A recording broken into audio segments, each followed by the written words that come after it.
Chers internautes, bonjour, bienvenue pour ce 128e Sitrep sur la Syrie en compagnie d'Aïssar Midani. Aïssar, bonjour.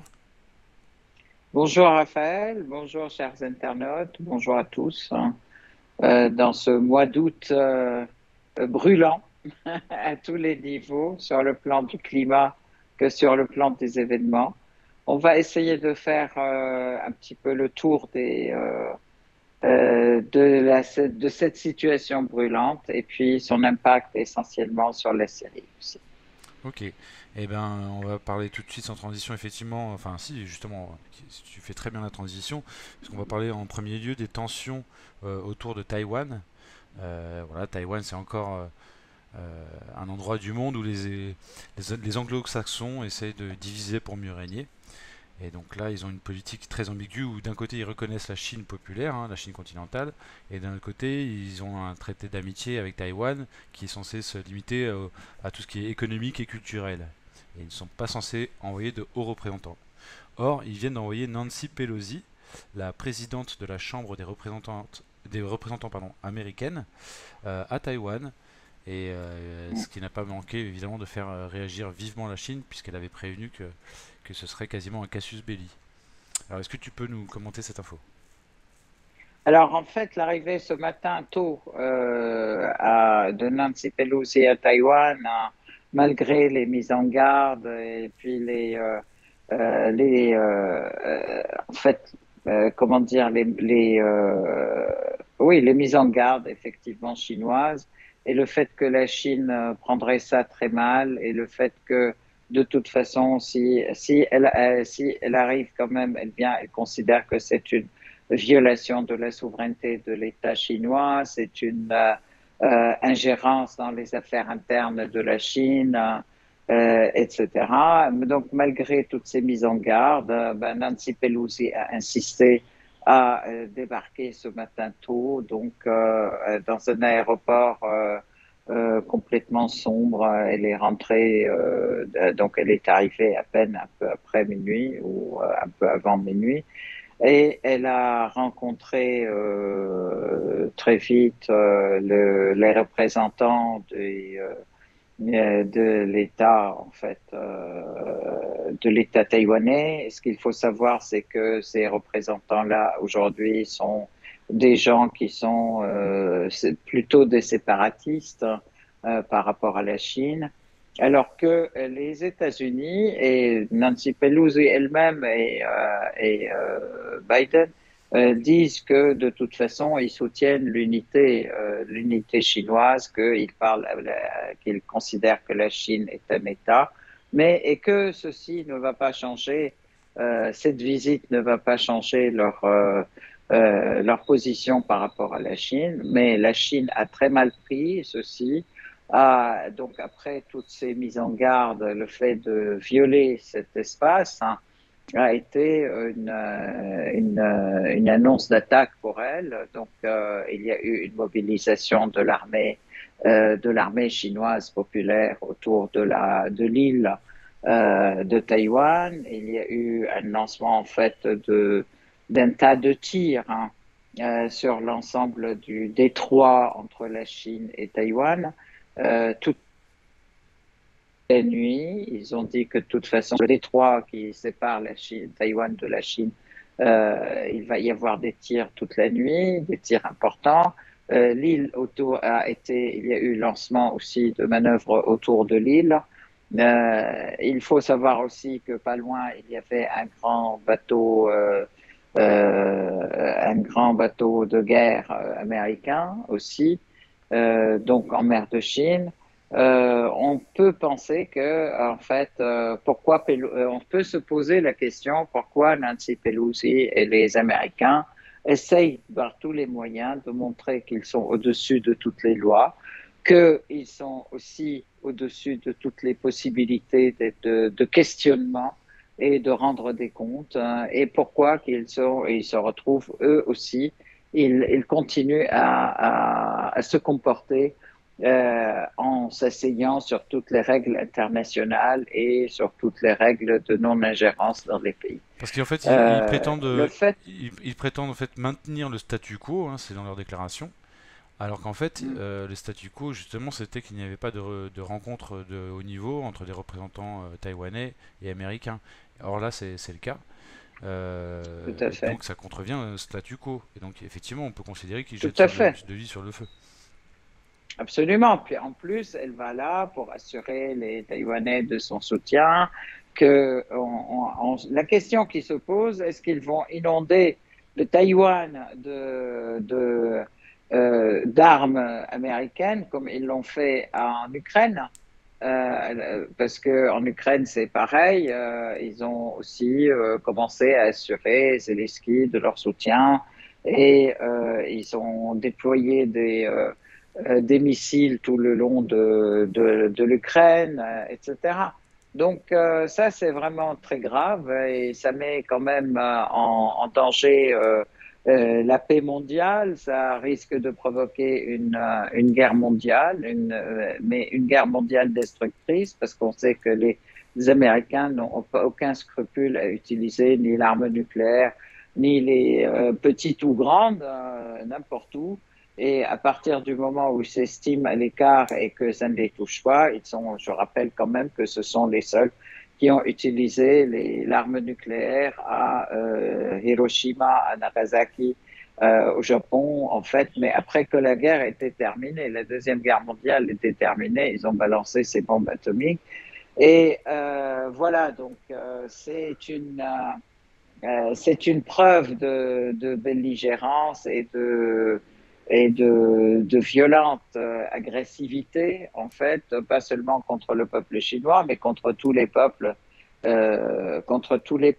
tous les peuples de toutes les régions. Je voudrais rappeler quand même que les Américains ont envahi l'Afghanistan sans aucune raison parce qu'ils prétendaient que c'était que Ben Laden qui, soi-disant, était impliqué dans l'explosion des Twin Towers du 11 septembre. Il était en Afghanistan, qu'ils ont envahi l'Irak et détruit 2,5 millions d'Irakiens, détruit tout un peuple et qui, jusqu'à maintenant d'ailleurs, ils sont en Irak, mais aussi en prétendant sur un prétexte faux et fallacieux, sur un mensonge qui est comme quoi l'Irak avait des armes de destruction massive, qu'ils ont aussi envahi l'Ukraine parce qu'ils sont présents en Ukraine et ils ont quand même fait un coup d'État, provoqué un coup d'État en Ukraine en 2014 et depuis ils déploient tout un tas d'armes aussi sur les frontières russes, qu'ils ont provoqué quand même l'implosion de l'Union soviétique et ils ont assuré qu'aucun des pays qui font partie de l'Union soviétique ou des pays du pacte de Varsovie ne feront partie de l'OTAN, alors que maintenant on se retrouve avec tous ces pays qui sont dans l'OTAN. Ils ont provoqué aussi des problèmes entre l'Ukraine et la Russie, suite à laquelle il y a eu les accords de Minsk qu'ils n'ont jamais respectés ni appliqués, en fait, qu'ils ont envahi la Syrie par terroristes interposés pour détruire la Syrie, mais fort heureusement, la Syrie a bloqué et a tenu bon et a bloqué ce plan de dépeçage et de destruction de la Syrie. N'oublions pas qu'ils ont détruit aussi la Yougoslavie, qui a éclaté en 5 morceaux, qui est le Kosovo, la Serbie, le Monténégro, la Croatie et La Bosnie. la, encore il y a un pays, et La- la Bosnie, merci. Donc, n'oublions pas non plus qu'ils ont complètement détruit la Libye.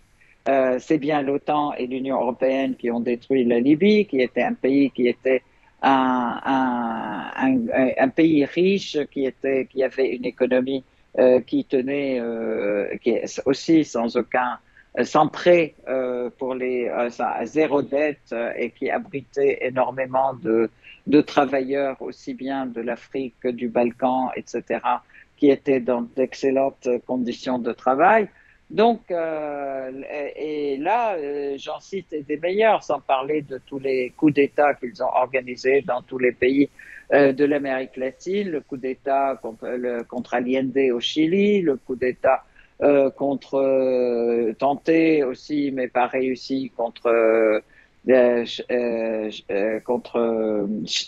Chavez. Ça n'arrête pas en fait dans toute l'Amérique latine. Maintenant, donc le temps des Américains commence à tourner. Les peuples ont découvert à quel point ils sont malfaiteurs, je peux dire, et commencent aussi les différents pays, avec la montée de la Chine, et de la Russie, qui construisent d'autres types de relations avec les pays amis, qui sont des relations basées sur l'équité et sur les relations gagnant-gagnant avec le respect de la souveraineté et la non-ingérence. Bon, bah, effectivement, les pays commencent à se dégager de cette emprise américaine et on va réellement vers un monde multipolaire avec la présence donc de la Russie, de la Chine, de l'Inde, de l'Iran, des forces des pays, des grandes forces internationales, mais aussi des grandes forces régionales qui vont sans doute aider à construire ce monde. Alors, Donc, si je peux ajouter une chose, Aïssar, euh, les États-Unis, bien qu'ils soient arrogants, sûrs d'eux-mêmes, etc., je ne pense pas qu'ils soient complètement suicidaires. Et là, ils sont quand même en train de s'attirer les foudres à la fois de la Russie et de la Chine, y compris militairement. Euh, et on voit bien qu'en leur sein, je parle, y compris de l'élite politique, il y a des gens qui ne sont pas forcément d'accord avec ça, avec la visite de Pelosi à Taïwan, ou etc., du jeu dangereux de l'OTAN et des États-Unis en Ukraine. Et tout le monde n'est pas forcément d'accord, y compris dans l'intelligentsia politique américaine. Ce que je voulais dire, c'est que je voudrais souligner, rappeler à peut-être certains internautes qui s'en rappellent peut-être, j'en avais parlé plusieurs fois dans les sites rep, d'une vidéo que j'avais vue un petit peu après le début de la guerre en Ukraine, mais qui avait été tourné avant la guerre en Ukraine, du Rav Ron Shaya, qui est un rabbin israélien juif d'origine suisse, je crois, et qui parlait de la Grande Guerre mondiale pour cette année, en disant, il se frottait un peu les mains, parce que c'est vrai qu'il l'espérait peut-être depuis longtemps, il en avait parlé 12 ans auparavant dans l'allégorie du coq, j'en invite vraiment les internautes à aller voir, c'est très instructif. Et là, il expliquait que cette guerre mondiale allait venir et que suite à cette guerre mondiale, leur Messie allait arriver. Bon, c'est leur croyance. Euh, on peut le respecter, sauf que ce qui est dommage, c'est que cela nécessite, la venue de leur Messie, dans sa vision à lui en tout cas, nécessitait une troisième guerre mondiale au et préalable. la destruction du monde, en Et alors, fait. il parlait justement de trois points très précis. La guerre en Ukraine, avec la Russie qui envahirait l'Ukraine, l'Iran avec les États-Unis qui, sous pression israélienne, finalement bombarderait les sites iraniens, et Taïwan qui déclarait son indépendance sous pression américaine, et la Chine qui enverrait Taïwan en conséquence. Et c'est vrai que cette vidéo, une semaine avant l'invasion d'Ukraine par Poutine, ces prédictions auraient pu sembler sorties nulle part, tellement ça aurait semblé invraisemblable que non seulement ces trois phénomènes arrivent, mais en plus la même année. On se doutait bien qu'il y avait un risque pour chacun d'eux, mais on l'estimait quand même relativement faible pour un tas de raisons, notamment le rapport de force. Le rapport de force ne plaidait pas en faveur d'une telle prédiction. Donc pourquoi est-ce que malgré un rapport de force qui est plutôt défavorable, ils prennent autant de risques? Et c'est là où on peut penser à plein de choses, mais effectivement peut-être qu'il y a certains lobbies qui ont poussé, qui sont en train d'essayer de pousser vers la guerre. Tout à fait. Voilà. Tout à fait. Il y a des lobbies qui poussent à la guerre de toute façon de manière constante.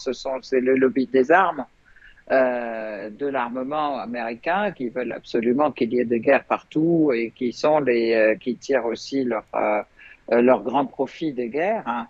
Il y a aussi, quand même, rappelons-le, l'industrie pharmaceutique aussi, qui cherche toujours, et d'ailleurs la crise sur le corona et toute cette pandémie, entre guillemets, prétendue, bordel, etc., qui a fini par tuer par le vaccin plus de monde que par la pandémie. Le produit appelé vaccin, qui est produit par par Pfizer, qui a tué plus de monde que la pandémie n'a tué, Mhm. Il y a aussi en l'OTAN. proportion. Et puis L'OTAN, l'OTAN, bien parce sûr, que l'OTAN avait été déclaré, l'OTAN, bizarrement, l'OTAN avait été déclaré en état de mort cérébrale par Macron.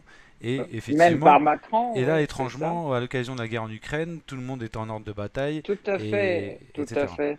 Depuis l'Ukraine, effectivement, tout le monde a resserré ses rangs. Ils sont en train de réanimer les troupes. Ils sont en train de s'armer et d'ailleurs d'acheter aussi des armes américaines.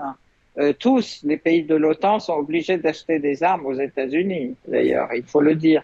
Et donc, Et il y a le lobby voilà, et ils sioniste qu'il ne faut resserrent pas leurs rangs. oublier. Le lobby sioniste qui Et pousse à la oui, guerre, puisque bien enfin, sûr, la qui partie donnent du lobby des armes, sioniste qui qui croit en une troisième guerre mondiale, etc. Et une qui nécessité poussent à de la ça, guerre. voilà, qui pousse à la guerre. Tout à fait, parce que Une ça, partie du ça lobby sioniste en permet tout cas. de... Oui, oui, tout à fait. Donc, tout ceci s'articule bien pour, en fait, tout ceci pour retarder l'avènement du nouveau monde multipolaire et pour éterniser ou faire durer davantage en fait, la domination américaine, qui est certes aujourd'hui, elle est relativement affaiblie parce qu'il y a eu même sur le marché financier, il y a des marchés parallèles qui se créent, il y a aussi des concurrences entre la Chine et la Russie et les pays en fait, de la coopération de Shanghai, de tout un tas de relations qui commencent à utiliser d'autres monnaies que le dollar, qui donc cherchent à détrôner le dollar et à lui enlever cette valeur universelle qui faisait des États-Unis effectivement un peu le gendarme du monde. Et ben maintenant, ils sont en grand danger, donc ils réagissent par tous les moyens pour garder cette suprématie et pour garder cette force. Mais là, le temps est fini, c'est fini. Et ça ne reviendra plus, les choses ne retourneront plus comme avant pour eux, mais ils essayent, ils font au maximum. Alors que ce soit la politique de Trump, que ce soit la politique de Biden, elle est toujours, elle tourne autour de la suprématie et de la domination américaine sur le monde, quelle qu'elle soit. Mais en fait, ils se sont rendus compte quand même, Trump s'était rendu compte que les États-Unis ont beaucoup baissé, aussi bien au niveau du mode de vie, au niveau de la vie des citoyens, au niveau de leur niveau de vie, je veux dire, et que c'est pour ça d'ailleurs il a axé sa campagne sur le fait reconstruisons notre économie et notre infrastructure qui est devenue très très vieille. Mais bon, en Et une autre fait, les deux problématique, concourent quand même. pardon, La même problématique, oui, la problématique de la suprématie des Américains et de son contrôle, elle est quand même présente dans les deux parties. D'ailleurs, je voudrais à cette occasion aussi annoncer qu'on parle beaucoup d'un troisième parti qui va prendre qui va prendre le jour ou qui va voir le jour aux États-Unis et depuis quelques mois. Donc, plus ajouté au fait que le Texas veut se séparer des États-Unis, que la Californie aussi, etc. Donc, il y a donc une grande faiblesse intérieure des États-Unis qui leur permettra pas de surpasser toutes de sortir indemne de de ces ces conflits, problèmes, et puis mais de ces de conflits. ces oui, mais les conflits, c'est aussi pour garder la cohésion interne. Mhm. C'est ça le problème. C'est que le conflit va donner l'impression au peuple américain que ces pouvoirs, ils sont en train de faire des réussites quelque Mais part. ce que je voulais Et non souligner, pas qu'ils sont complètement des défaites, défaites sur défaites. Voilà, mhm. vas-y, Ce que je voulais souligner aussi, c'est pardon. que l'Empire américain, il est engagé dans de plus en plus des conflits de plus en plus nombreux, donc son armée est de plus en plus divisée sur un nombre de fronts importants. C'est ce qui arrive aux empires qui sont trop belliqueux, et c'est ce qui cause leur perte en général. Leur armée est trop divisée sur plein de fronts parce qu'ils se créent trop d'ennemis, et du coup, parallèlement à ça, ils ont de moins en moins d'alliés.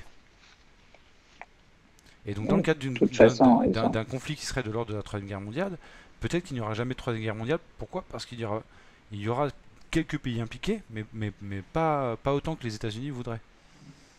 Et que finalement, Exactement. s'il y a une Alors, confrontation, et c'est ce qui se passe un peu en Ukraine finalement pour l'instant, l'OTAN et les États-Unis envoient des armes, mais ça reste un conflit mm, qui se règle entre guillemets, hein, avec des grandes guillemets, entre les Russes d'un côté et les Ukrainiens de l'autre.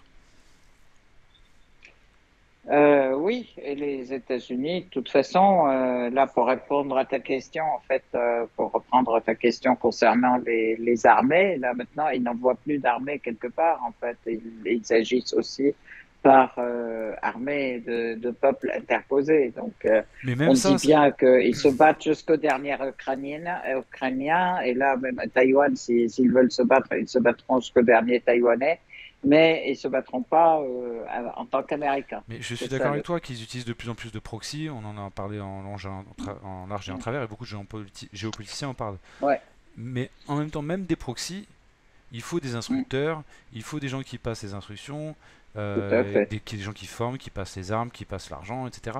Donc ça demande une organisation. Il faut suivre le dossier. Donc à force de multiplier les dossiers Mm, dans le monde, ils perdent forcément en efficacité, en contrôle, etc. Et donc en puissance, et les échecs se multiplient. Et on le voit bien sur le terrain. Donc mm, pour parler plus mm, précisément du conflit ukraino-russe, euh, mm. il y a eu l'épisode là, avec le bombardement de la prison qui abritait les prisonniers donc, ukrainiens du bataillon Azov, notamment, Mm. avec l'Europe qui a tout de suite accusé la Russie, puis en fait le Pentagone a démenti, et a plutôt accusé Kiev d'avoir bombardé cette prison. Est-ce que tu peux nous en parler? Pourquoi c'est important cet épisode? Alors, en fait, depuis le début de la guerre en Ukraine, les médias américains et occidentaux, les médias mainstream, en fait, payés par ces gens, ils multiplient effectivement les mensonges de la guerre. Il faut savoir que la guerre médiatique, elle est un instrument important de la guerre et que depuis le début, les bandes Azov, en fait, qui sont soutenues par les Américains et qui sont rien que des nazis, en fait, les bandes Azov et les bandes Bandera et une troisième bande, la noire, et ils sont tous des nazis et des vrais nazis qui ont, depuis des années, ont été soutenus, entraînés par les Américains et armés par eux. Là aussi, quand ils commettent des crimes, la machine de propagande en fait des médias mainstream met les crimes sur le dos de l'armée russe. L'objectif est de la discréditer. Donc là, ils ont bombardé une prison qui contenait effectivement des prisonniers ukrainiens et ils ont mis ça sur le dos sur le dos de la Russie. Je rappelle aussi qu'il y a eu dans la ville de Doucha aussi exact Pusha, pardon. Ça a été aussi il y a eu des crimes qui ont été commis mais 3 jours après la sortie des Russes de cette ville et ils ont dit que c'était les Russes qui ont commis ces crimes-là. Là, c'est un élément que je voudrais reprendre pour faire le parallèle avec ce qui s'est passé en Syrie. C'est bien En sûr. Syrie, nous avons eu affaire à des hordes terroristes qui sont entrés en Syrie, ou même des Syriens qui ont été entraînés par les Américains. D'ailleurs, je voudrais rappeler aussi, et je l'avais dit à plusieurs reprises, que tous étaient entraînés en Ukraine. C'est l'Ukraine qui était vraiment la cuisine de fabrication de tous ces terroristes qui ont été entraînés, qui ont été envoyés en Syrie, en Libye et à travers, d'ailleurs en Syrie, à travers les frontières turques, qui est un pays de l'OTAN, la Turquie, rappelons-le aussi. Et donc, ils commettaient des massacres, vraiment, de villages entiers, etc. Ils disaient, c'est l'armée arabe syrienne qui l'a fait, c'est l'armée syrienne qui l'a fait, c'est Assad qui tue son peuple. Et le propre de la propagande des médias mainstream, c'était c'est Assad qui tue son peuple, c'est Assad qui fait les pires des massacres, c'est l'armée syrienne qui fait les pires des massacres, etc. Ce travail de L'inversion accusatoire. propagande, il est absolument toujours en train de diaboliser l'ennemi, en train de vouloir lui créer une réputation horrible pour le priver de ses soutiens et de priver l'armée du peuple, hein, de créer des schismes entre l'armée et les peuples, hein, créer des schismes à la fois en titillant les aspects confessionnalistes, minoritaristes, ethniques, etc. Au début, ils ont parlé de cette armée alaouite en Syrie, n'est-ce pas? Ils ont parlé que ils massacraient les chrétiens, qu'ils massacraient les chiites, que je sais pas quoi, etc. Et puis, il s'avère que ce sont eux qui cherchaient effectivement à créer des divisions en profondeur dans la société et laquelle société, en fait, elle entoure et elle entoure l'armée parce que ces armées sont des armées. L'armée arabe syrienne est une armée de conscription et c'est une armée qui est l'armée du peuple, hein, que ce sont nos enfants, nos parents, nos frères, et donc ils ne peuvent pas commettre des crimes. C'est impensable qu'ils commettent des crimes comme ça. Mais en fait, ce matraquage pendant des mois et des mois, pendant des années, ça a été, je rappelle quand même que ça dure depuis 11 ans, pendant des années, ce matraquage, au niveau des médias et des médias mainstream et des médias les plus connus, les plus réputés mondialement, je peux dire, comme CNN, comme la BBC, comme France 24, etc. Donc, tout ceci pour créer ce schisme entre le peuple et l'armée. Fort heureusement, le peuple syrien a tenu, l'armée syrienne a tenu, elle est toujours aussi, comment dire, elle tient à elle est toujours croyante et elle est toujours fervente de ses principes, choses qui ont été affirmées à nouveau dans cette fête de la création, cet anniversaire de la création de l'armée arabe syrienne et de l'armée libanaise le 1er août, là, il y a 2 jours, ça a été affirmé, réaffirmé, je dirais la solidarité du peuple syrien avec son armée et son gouvernement ont été à nouveau réaffirmés et le soutien du peuple à l'armée il est très important et vice-versa parce que c'est l'armée du peuple.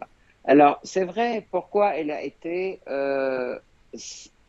comment dire visée particulièrement cette armée arabe syrienne. Là, je voudrais, si tu me permets, et si on a le temps, faire un petit rappel historique, en fait, hein, des moments où l'armée arabe syrienne a été toujours à l'œuvre pour la défense du Oui, pays. oui, oui, d'autant que, D'abord, si je me trompe pas, le 30 juillet dernier, il y a eu des grandes manœuvres syro-russes en Syrie, qui absolument. impliquaient tous les corps Mhm. d'armée, air, terre, mer, et que c'était justement le lendemain non, la veille, pardon, l'avant-veille de Mhm. l'anniversaire de Tout cet à anniversaire dont fait. tu parlais. De cet anniversaire. Et d'ailleurs, ça correspondait aussi à un jour important pour l'armée russe. Et ça correspondait aussi à des attaques aussi importantes en Syrie que par l'armée turque et par les Israéliens. Donc, en fait, c'est vrai, dès sa création en 1945, l'armée syrienne a fait face aux forces militaires françaises qui étaient le mandat qui avaient le mandat et ces forces militaires, ils s'opposaient à l'indépendance de la Syrie. Et donc, il y a eu un bombardement de Damas en 1945. Il y a eu en 1946 un bombardement du Parlement à Damas. Donc toute sa garnison, enfin la garnison des gardes du Parlement ont été tués par l'armée française parce qu'ils ont refusé de hisser le drapeau français sur le Parlement syrien. Donc déjà ça, il y a bien sûr eu en 1920 aussi l'armée syrienne qui s'est opposée à l'invasion française de la Syrie. Donc il y a eu le ministre de la Défense syrien, Youssef al-Admi, qui est mort dans cette bataille de défense de la Syrie, la fameuse bataille de Maïsaloun, qui est le... Bon, après, je vais rapidement vers l'armée arabe syrienne qui s'est opposée aussi à l'agression tripartite contre l'Égypte, contre le canal de Suez en 1959. L'armée arabe syrienne qui s'est opposée aussi en 1967 contre l'agression israélienne et la fameuse guerre par laquelle, effectivement, en juin 67, une grande partie de la Syrie, de la Palestine a été occupée à ce moment-là, une partie de la Syrie, dont le Golan et une partie de Konetra ont été occupées, et le Sinaï. Donc, ça a été une guerre catastrophe pour la Syrie, l'Égypte et la Palestine. En 1973, la guerre, je dirais, de reprise, de libération quand même de octobre 1973, où il y a eu véritablement une sorte d'unité entre la Syrie, le Liban, l'Égypte aussi, pour reprendre, libérer les territoires qui ont été repris, ou une partie des territoires qui ont été repris en 67, qui ont été occupés en 67. Et c'est là que la grande décision a été prise à l'échelle des sionistes et américaines, que de toute façon, l'armée syrienne, en fait, la raison où l'Israël ne peut exister que si les armées importantes du front du refus sont cassées. Et de ce fait, il y a eu d'abord l'armée égyptienne qui a été cassée par l'accord de comment il s'appelle, Sadat avec Israël, en fait, hein, qui a fait que effectivement il y a eu une signature de soi-disant de traité. Et puis après, il y a eu Oslo qui a été signé avec les Palestiniens. Il y a eu l'agression contre l'armée, contre l'Irak, qui a fini. La première chose que les Américains ont fait lorsqu'ils ont envahi l'Irak, c'est dissoudre l'armée irakienne. Et en fait, reste l'armée syrienne, d'où cette violente agressivité et à plusieurs reprises donc contre l'armée arabe syrienne qui est restée fidèle comment dire, fidèle au principe de défense de l'Union arabe, de l'unité arabe, au principe de la défense de l'ensemble des pays arabes et de toute la patrie et de l'unité arabe, de toute la patrie arabe. Donc, c'est la raison pour laquelle, en fait, cet anniversaire de l'armée arabe syrienne est important. Ça permet de rappeler justement toutes ces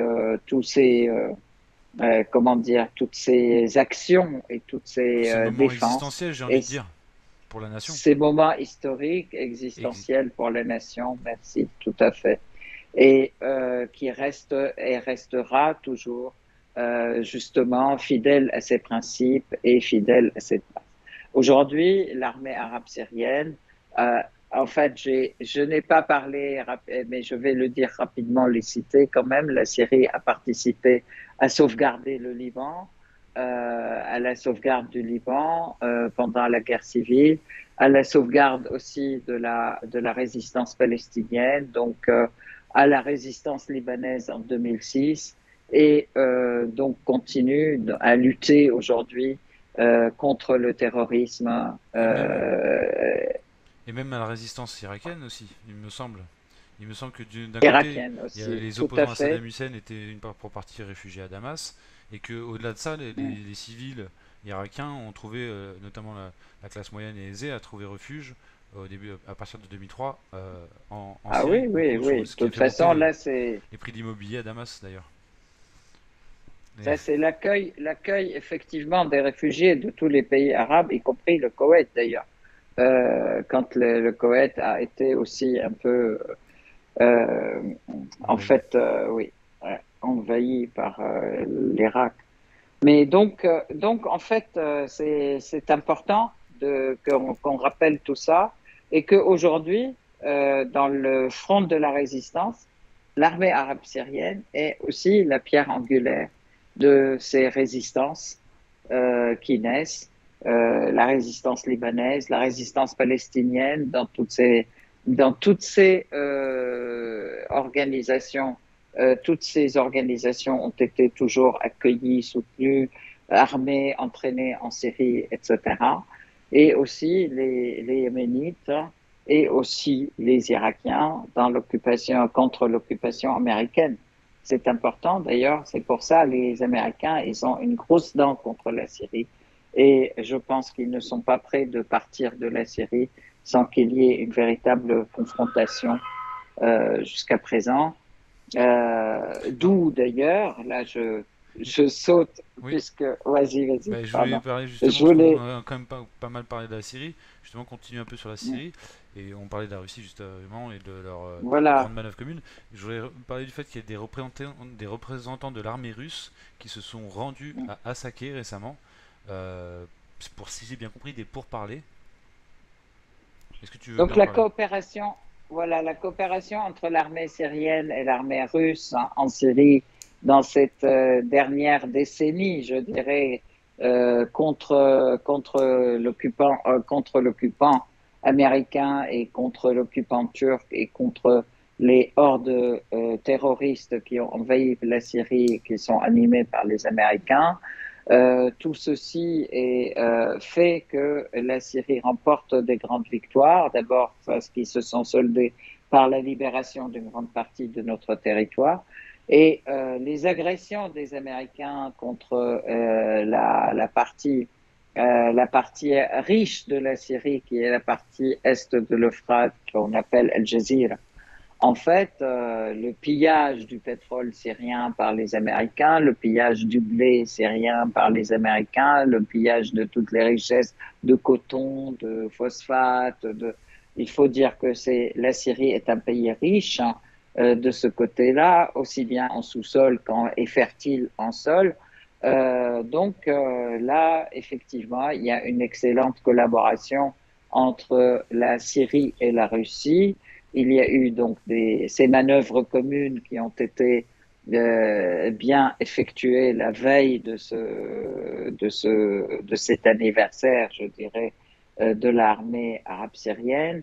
Qu'il y a eu aussi des attaques contre les bases américaines de Shedadi, les bases américaines qui sont du côté de Hasakeh, il y aura, et il y a eu aussi, il y a toujours des petites attaques contre la guerre, contre la base Al-Tanf.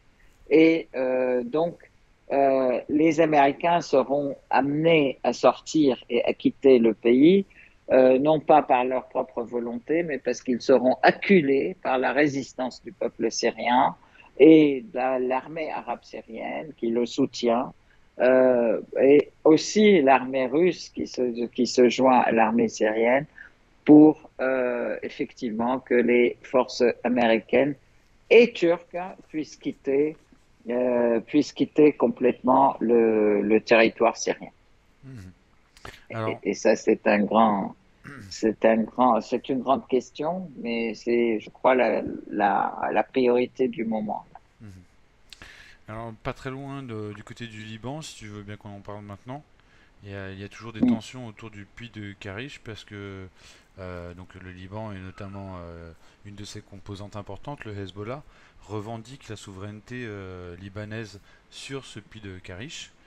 Est-ce que tu veux bien nous parler du discours de Nasrallah, de ce qu'il a déclaré, et puis si j'ai bien compris, donc il y a eu des drones qui ont été envoyés, des drones du Hezbollah, au-dessus du puits de Karish. Est-ce que tu peux nous en parler? D'accord.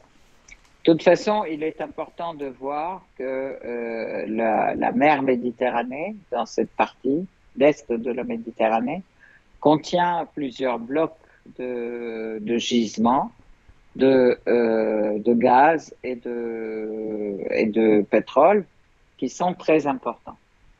Ces gisements commencent par la Palestine occupée et vont jusqu'à la Syrie, effectivement. La Palestine occupée ce sont soi-disant et malheureusement les Israéliens qui disent c'est à nous, on veut exploiter le pétrole et le gaz hein, qu'ils appellent israéliens.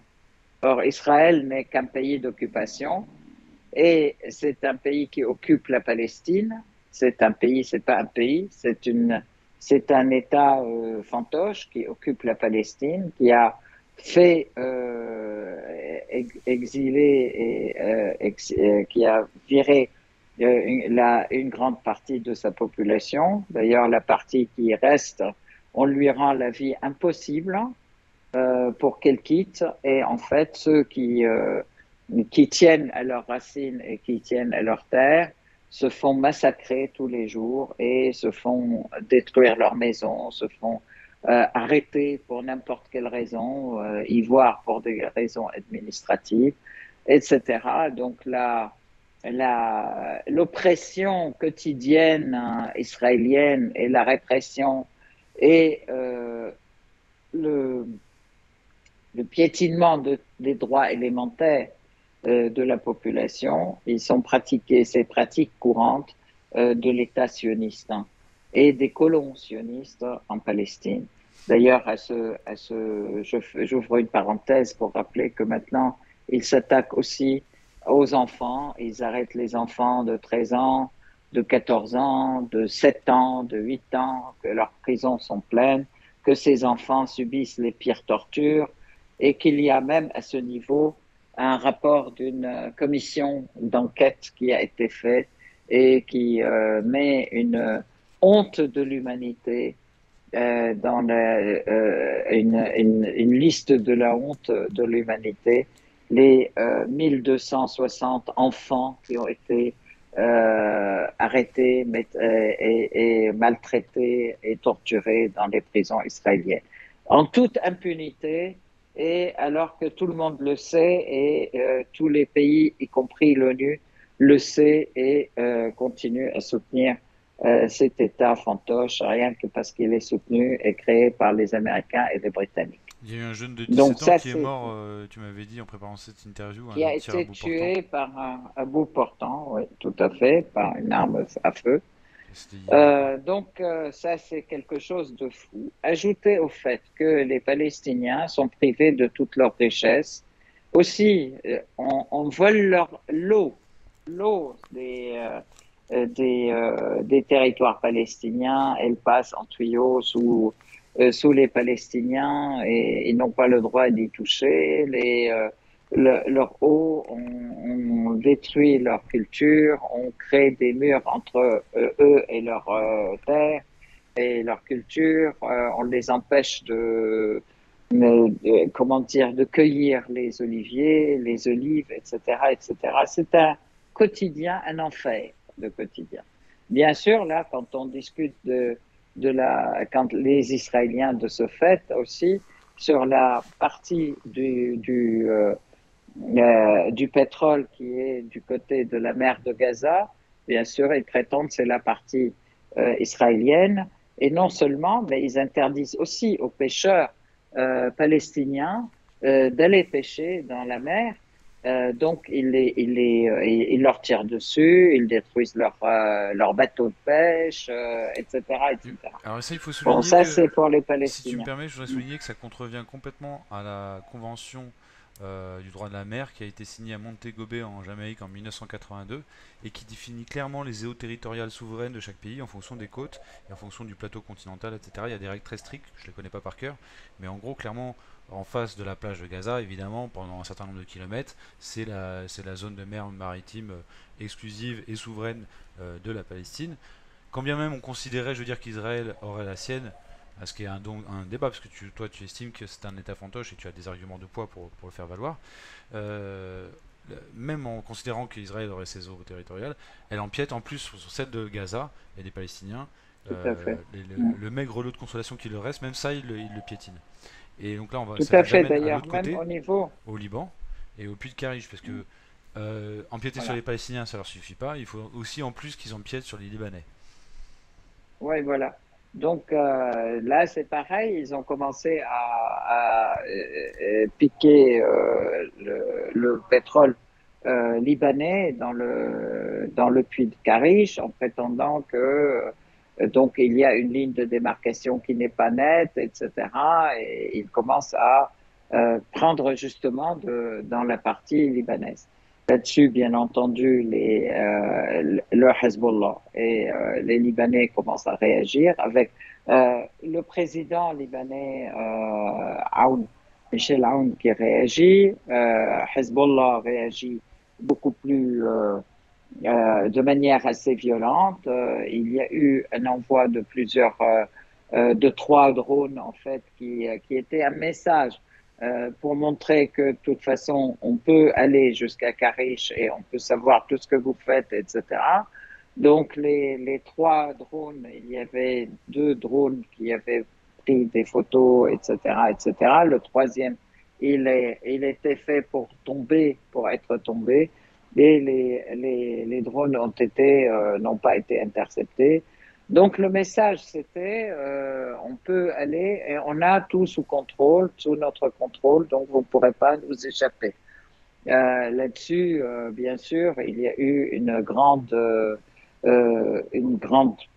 peur entre guillemets, effectivement de la part des Israéliens, un message et un discours qui était très incisif et très déterminé de la part du président Samahat Sheikh Nasrallah, qui mettait en garde les Israéliens comme les autres, hein, que de toute façon, si on nous interdit les autres, c'est les Américains qui soutiennent les Israéliens. Il faut savoir que l'ambassadrice américaine à Beyrouth, elle fait la pluie et le beau temps et elle passe son temps à voir le président, les différents partis politiques, elle est toujours en train de cuisiner des choses, etc., empêchant l'État, le gouvernement de se former, empêchant telle personne d'être président, enfin pas président, empêchant telle personne d'être responsable de gouvernement ou tel autre, etc. Donc en fin de compte, elle est toujours en train de magouiller et de mettre Intrigué. du oui, oui, mais pas seulement, plus que ça, en fait. Elle est en train de lui mettre de l'huile sur le feu, voire même allumer le feu entre les différents partis politiques. Elle est en train d'armer quand même le parti de Jaja, qui est le parti le criminel, en fait. C'est un parti qui est pro-israélien, clairement. Et elle est en train de l'armer et puis surtout de lui donner des pléthores d'argent pour sa propagande. Donc, tout ceci, Samahat el-Chef Nasrallah a mis en garde tout le monde clairement que de toute façon, on ne nous empêchera pas, nous, Libanais, on ne nous empêchera pas d'exploiter notre pétrole. Et si on nous empêche d'exploiter notre propre pétrole, nous empêcherons tout le monde de l'utiliser, d'exploiter le pétrole de la Le région. pétrole et le Donc, de gaz. ce fait, et le gaz, oui. Donc, il y a une commission pour la détermination des frontières avec, donc, en fait, comme comment dire, Les comme gisements, ils sont à cheval sur plusieurs eaux territoriales en fait. La plupart des gisements, ils sont les pas. gisements, Ils sont... les gisements sont de toute la partie, à en partir de Gaza jusqu'au nord de la Syrie, jusqu'à Oui, la mais ce qui est Syrie, compliqué en effectivement, c'est fait. que un même gisement peut être exploité à la fois depuis les eaux territoriales d'un pays et aussi depuis les eaux territoriales d'un autre pays, parce qu'ils sont tellement gros, certains où ils sont à cheval sur plusieurs eaux territoriales. Et donc quand on dit Oui, tracer des contours géographiques sur les gisements, ça en veut fait, aussi là, dire c'est combien le de droits, tracé maritime. combien chacun a le droit de pomper aussi. Oui, là, c'est le tracé maritime des frontières, en fait, Mhm, d'accord, qui est en en cours de discussion. discussion. Voilà, et il y a un intermédiaire américain qui, comme par hasard, est un Israélien aussi, qui s'appelle Amos Hochstein, et qui, bien sûr, est là pour défendre les Israéliens, et Mais pas non, il est du tout, impartial, et voyons. qui n'est pas un intermédiaire. Voilà, il est impartial, comme tu dis. Il est impartialement israélien. C'est ça. Bien, alors à Donc, Bahreïn, il y a voilà. eu un petit incident Donc, diplomatique là, également? Oui, pardon. c'est Tu voulais rajouter quelque chose par la, rapport au la, Liban? et donc la question, oui, maintenant, parce que la question, c'est dans le discours de Nasrallah, de toute façon, d'ici euh, septembre, si on nous empêche d'exploiter notre pétrole, nous empêcherons tout le monde d'exploiter ce pétrole. Donc en fait, la date ultime, c'est début septembre. Et moi, je pense que c'est un peu plus tôt pour que la question soit soldée et que effectivement le Liban commence à exploiter ses gisements. Petit commentaire autour de la question. Il est clair que ce gisement, les Israéliens le regardent avec des grands et les Américains avec des grands yeux pleins de dollars, puisqu'ils ont mis l'embargo sur le pétrole russe. Donc ça, c'est un remplacement du pétrole russe, c'est un remplacement du gaz russe aussi pour alimenter l'Union européenne et pousser dans le sens de l'isolement de la Russie tout en satisfaisant les besoins de l'Union européenne ou de l'Europe sans le gaz russe. D'un Voilà. côté, il y a Donc ça, c'est, un on trait là voit très immédiat, mais si je peux me permettre, parce que tu m'avais attiré mon attention là-dessus en préparant cette interview, c'est aussi de ne pas permettre au Liban de sortir du marasme économique.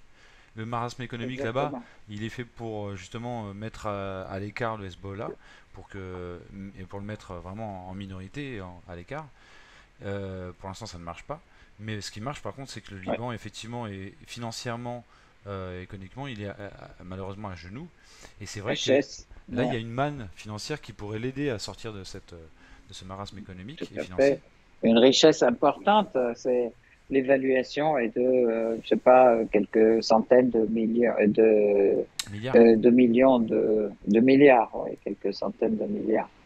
Non, oui, c'est ça, de Donc, dollars. concernant. Alors, Oui, point pardon. aussi important dans la région, je peux dire, je ne sais pas si on en a parlé, mais le fait que effectivement Biden ait fait son voyage dans les pays du Golfe et puis enfin en Arabie Saoudite après avoir assuré Ça, on en avait parlé la semaine, euh, il y a 2 semaines dans le précédent site Rep, oui, tout à fait. voilà, oui, mais c'est quand même, ça ajoute au contexte le fait qu'il n'a pas réussi à faire en sorte que les pays producteurs de pétrole arabes, qu'ils puissent aussi à augmenter leur production de pétrole et de gaz pour pallier au manque russe, puisque tous les pays arabes ont dit, nous n'intervenons pas dans le conflit ukrainien, en fait, qui oppose l'Ukraine à la Russie, voire même l'OTAN à la Russie. Nous gardons notre neutralité, mais nous sommes membres de l'OPEC+, et nous appliquons toutes les décisions qui ont été prises dans l'OPEC+, et la Russie fait partie de l'OPEC+. À ce niveau, c'est aussi important de voir l'échec de Biden aussi, et tout l'échec de cette volonté ou l'échec de la capacité à donner une alternative aux pays européens en matière de gaz et de pétrole fait que les Américains sont encore plus focalisés sur cette histoire d'extraction du gaz et du pétrole des puits de l'Est de la Méditerranée. C'est Mhm. ça le truc.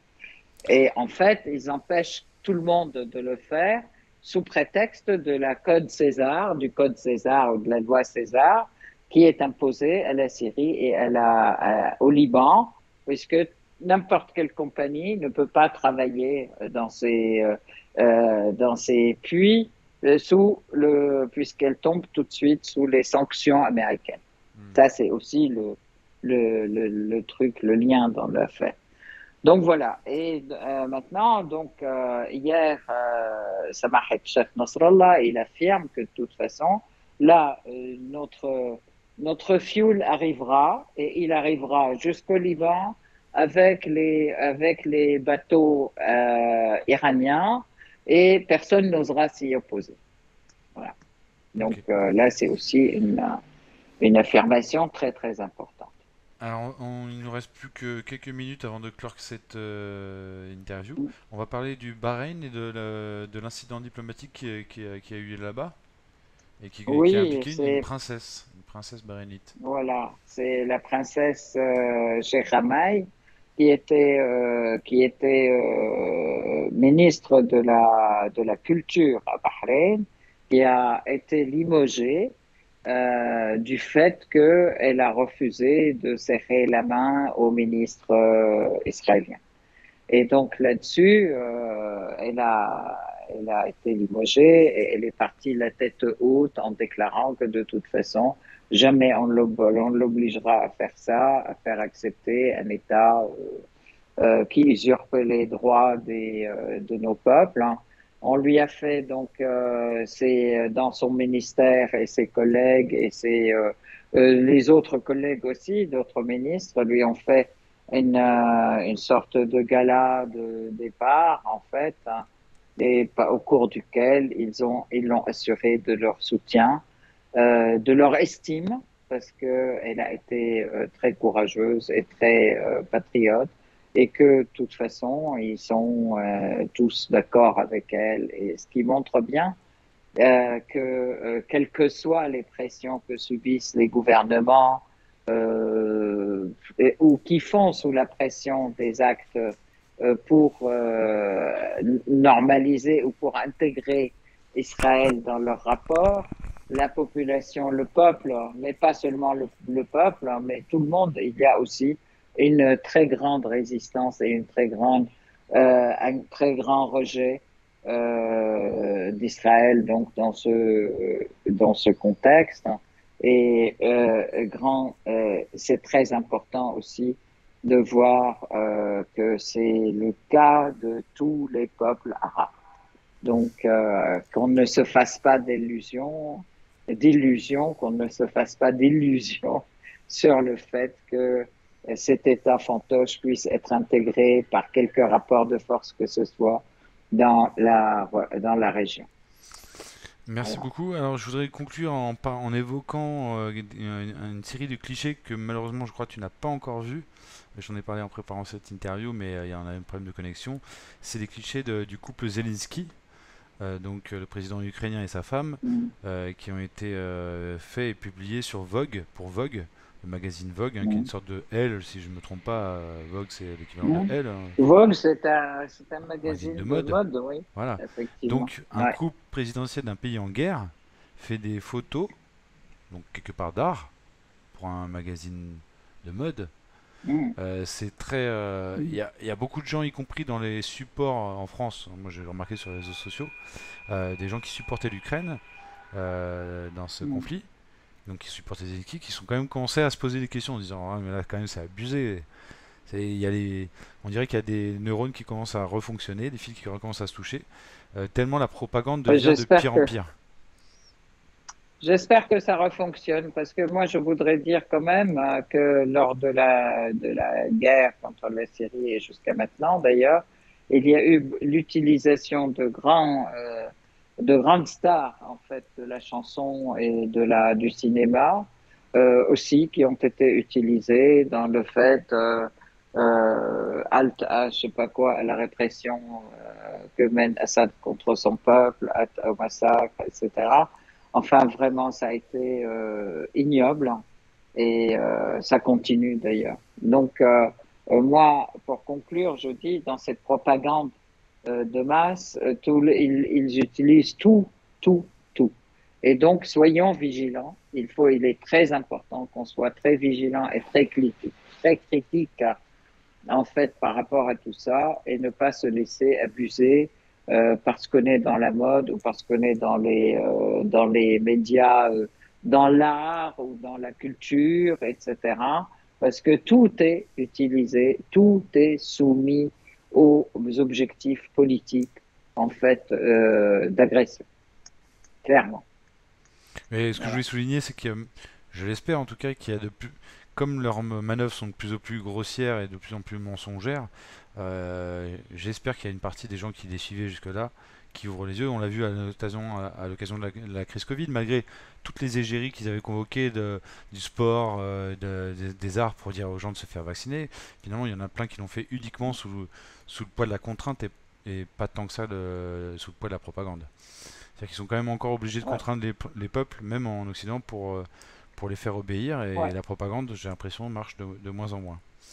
Donc ça, en tout cas, je Je l'espère. l'espère, en tout cas. Et je suis beaucoup pour l'esprit critique et l'esprit libre et pour la liberté des peuples et la souveraineté des pays. Et le respect, effectivement, de la souveraineté et la non-ingérence. Il est très important d'affirmer ces choses-là et d'être clair sur ces principes. On est sur la même longueur d'onde. Aïssar Midani, ben, je te remercie beaucoup pour ton analyse et les informations que tu nous as apportées aujourd'hui. Je remercie également, bien sûr, tous les internautes pour votre fidélité. Pour votre compréhension, parce qu'on n'a pas eu de remarques négatives par rapport au fait que tu étais Damas, alors que la Et connexion, pour votre effectivement, abonnement, euh, abonnez-vous. oui, abonnez-vous. Mais c'est vrai que la connexion est un petit peu moins bonne que d'habitude, hein. Forcément, ça, des fois, on entend moyennement. Je t'ai pas coupé parce que je pense que c'était quand même globalement audible. Donc merci pour votre patience et pour votre compréhension. Et je vous dis à toutes et à tous à dans 2 semaines. Merci Aïssa. Merci à vous, merci à toi, Raphaël, et merci à tous les internautes qui nous écoutent. Et je vous dis encore une fois, abonnez-vous si vous voulez être au courant régulièrement, parce que on nous interdit effectivement de diffuser manuellement, parce que là, ça prend un temps fou et ça ne se fait, on nous l'interdit en tout cas. Oui, c'est-à-dire que Voilà. par exemple, un Merci partage sur beaucoup. Facebook, effectivement, on peut le faire une fois, 10 fois, 15 fois, mais au bout d'un moment, ça bloque, effectivement. Mais oui, puis pareil sur WhatsApp, pareil sur les autres, etc. En fait, voilà. Merci beaucoup. Merci, Abonnez-vous. à bientôt. Au revoir. À bientôt.